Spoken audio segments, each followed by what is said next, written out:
Hello दोस्तों, welcome back to the channel knowledge net.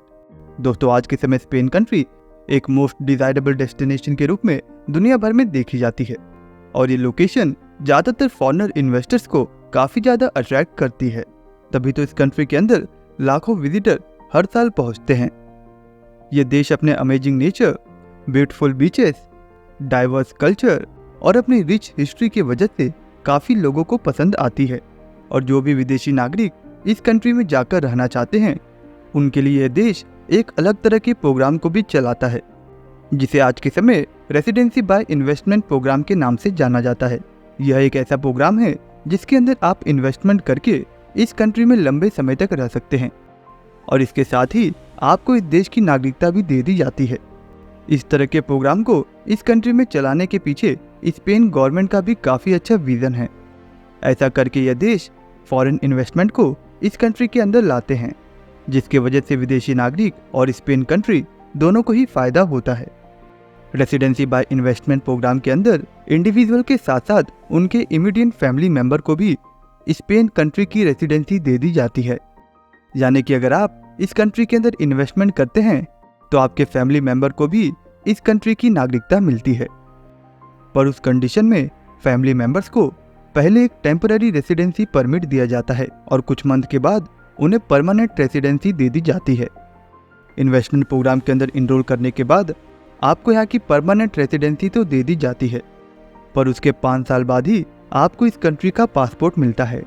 Spain country Libyan peninsula के अंदर आने वाली एक काफ़ी ब्यूटीफुल कंट्री है, जिसके अंदर करीब 17 ऑटोनॉमस रीजन आते हैं, जिसकी वजह से इस कंट्री के अंदर एक डाइवर्स ज्योग्राफी और एक ब्यूटीफुल कल्चर देखने को मिलता है।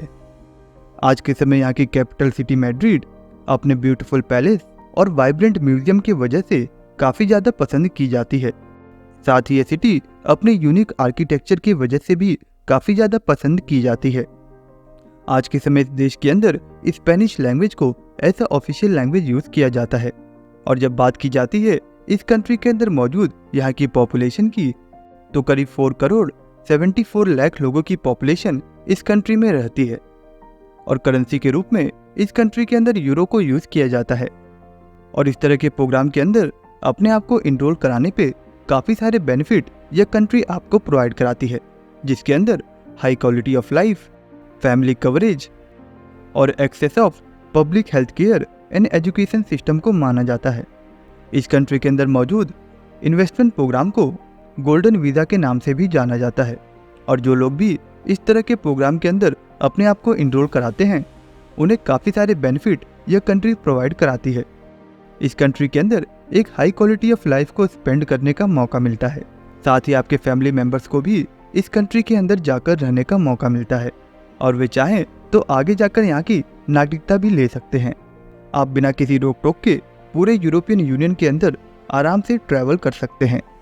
साथ ही स्पेन कंट्री के अंदर मौजूद यहाँ के पब्लिक हेल्थ केयर और एजुकेशन सिस्टम के अंदर भी आप अपने आप को इनरोल करा सकते हैं और बिना पैसे दिए इन सभी फैसिलिटी को यूज़ कर सकते हैं। आज के समय स्पेन कंट्री के अंदर काफ़ी सारे स्कूल और यूनिवर्सिटीज़ ऐसी हैं जहाँ पर आपको English, French, German, Italian, Japanese and Mandarin जैसी लैंग्वेज के अंदर भी कोर्सेज देखने को मिलते हैं। तो सभी ग्लोबल क्राउड के लिए यह कंट्री एक बेस्ट ऑप्शन है। स्पेन कंट्री के अंदर गोल्डन वीज़ा लेने के लिए कुछ रिक्वायरमेंट को फुलफिल करना होता है, जिसके अंदर सबसे पहली रिक्वायरमेंट यहाँ के रियल एस्टेट के अंदर जाकर बाइंग करनी होती है। आपको इस कंट्री के अंदर करीब 5 लाख यूरो की प्रॉपर्टी को बाय करना होता है और ये परचेज आप रेसिडेंशियल या फिर कॉमर्शियल किसी भी प्रॉपर्टी में कर सकते हैं। इसके अलावा अगर आप चाहें तो इस कंट्री के अंदर यहाँ के इन्वेस्टमेंट फंड, बैंक डिपॉजिट या फिर इस कंट्री के अंदर लिस्टेड किसी भी कंपनी के अंदर शेयर की बाइंग कर सकते हैं और ऐसा करने के लिए आपको करीब 1 मिलियन यूरो का इन्वेस्टमेंट करना होता है। और जो लोग भी स्पेन कंट्री के अंदर मौजूद यहाँ के गवर्नमेंट बॉन्ड के अंदर करीब 2 मिलियन यूरो का इन्वेस्टमेंट करते हैं उन्हें भी इस कंट्री के अंदर गोल्डन वीज़ा दे दिया जाता है। इस तरह के काफ़ी सारे मेथड इस कंट्री के अंदर मौजूद हैं जिनके अंदर आप इनरोल करा के इस देश की नागरिकता ले सकते हैं। आज के समय काफ़ी सारी ऐसी कंट्रीज हैं जहां पर आप जब रियल एस्टेट में इन्वेस्ट करते हैं तो आपको उस कंडीशन में पार्शियल ओनरशिप दे दी जाती है। पर इस कंट्री में ऐसा नहीं है। यहाँ पर आपको फुल ओनरशिप दे दी जाती है। जो लोग इस कंट्री के अंदर इन्वेस्टमेंट करके यहाँ से रेंटल इनकम भी कमाना चाहते हैं, उनके लिए भी ये कंट्री एक काफ़ी बेस्ट ऑप्शन है। यहाँ के मार्केट डेटा के अकॉर्डिंग करीब 3 to 5% की अर्निंग आप यहाँ की रेजिडेंशियल प्रॉपर्टी से कर सकते हैं। रेसिडेंसी बाय इन्वेस्टमेंट प्रोग्राम के अंदर अपने आप को इनरोल कराने का सबसे बड़ा बेनिफिट ये है कि जब आपको इस देश के अंदर यहाँ की रेसिडेंसी मिल जाती है, तो अगर आप इस कंट्री के अंदर काफ़ी टाइम नहीं रहते हैं तो भी आपकी रेसिडेंसी को कोई इफेक्ट नहीं होगा। आप चाहें तो आप दोबारा अपने होम कंट्री में आ सकते हैं और कुछ ईयर के बाद आप स्पेन में दोबारा जा सकते हैं। आपकी रेसिडेंसी वैसे की वैसे ही रहेगी। इस तरह का बेनिफिट आपको काफ़ी कम कंट्रीज के अंदर देखने को मिलता है। ज़्यादातर कंट्री के अंदर रेसिडेंसी बाय इन्वेस्टमेंट लेने पर आपको हर साल कुछ समय उस कंट्री के अंदर बिताना जरूरी है, पर स्पेन कंट्री के अंदर ऐसा कोई भी लॉ नहीं है, जिसकी वजह से फॉरेनर इन्वेस्टर्स के लिए ये कंट्री एक बेस्ट ऑप्शन है। स्पेन कंट्री वेस्टर्न यूरोप के अंदर आने वाली एक सेकेंड लार्जेस्ट कंट्री है और फ्रांस के बाद यही एक ऐसी कंट्री है जिसे एक लार्जेस्ट कंट्री के रूप में देखा जाता है। इस देश के पास करीब 7000 किलोमीटर की कोस्ट लाइन मौजूद है और इसके वजह से इस कंट्री को काफ़ी अच्छा स्ट्रेटेजिक एडवांटेज मिल जाता है। इस कंट्री का रियल एस्टेट मार्केट आपको डिफरेंट ऑप्शन प्रोवाइड कराता है। स्पेन कंट्री के अंदर करीब 17 ऑटोनॉमस रीजन मौजूद हैं और जो लोग भी इस कंट्री के अंदर यहाँ की रेसिडेंसी बाय इन्वेस्टमेंट के अंदर इनरोल करना चाहते हैं, वो इनमें से किसी भी ऑटोनॉमस रीजन के अंदर जाकर इन्वेस्टमेंट कर सकते हैं। प्रीवियस ईयर के अंदर इस कंट्री में करीब 2% का रियल एस्टेट प्राइस हाइक देखने को मिला है।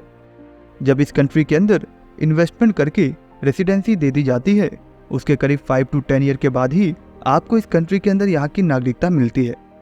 वहीं कुछ कंडीशन में करीब 2 साल रहने के बाद भी आपको इस देश की नागरिकता मिल जाती है और ये ड्यूरेशन हर साल सबमिट किए गए एप्लीकेशन के अकॉर्डिंग डिसाइड की जाती है। दोस्तों, जैसा कि हमने प्रीवियस वीडियो में देखा कि पुर्तगाल एक ऐसी कंट्री है जो आपको डुअल सिटीजनशिप रखने का ऑप्शन देती है, पर स्पेन कंट्री में ऐसा नहीं है। अगर आप इस कंट्री के अंदर यहाँ का पासपोर्ट लेना चाहते हैं तो उस कंडीशन में आपको अपने होम कंट्री का पासपोर्ट और वहाँ की सिटीजनशिप छोड़नी होती है, तभी इस कंट्री के अंदर आपको यहाँ की परमानेंट सिटीजनशिप मिलती है। दोस्तों, अब आप हमें बताइए कि आपको ये वीडियो कैसा लगा है। अगर आपको ये वीडियो पसंद आया है तो प्लीज़ इस वीडियो को लाइक जरूर करिएगा और आप नेक्स्ट वीडियो किस कंट्री पर चाहते हैं हमें कमेंट में ज़रूर बताइएगा। इसी तरह की काफ़ी इंटरेस्टिंग वीडियोस के लिए आप इस चैनल को सब्सक्राइब कर सकते हैं। मैं जल्द ही मिलूंगा आपसे एक न्यू वीडियो के साथ। तब तक के लिए अपना ख्याल रखिएगा।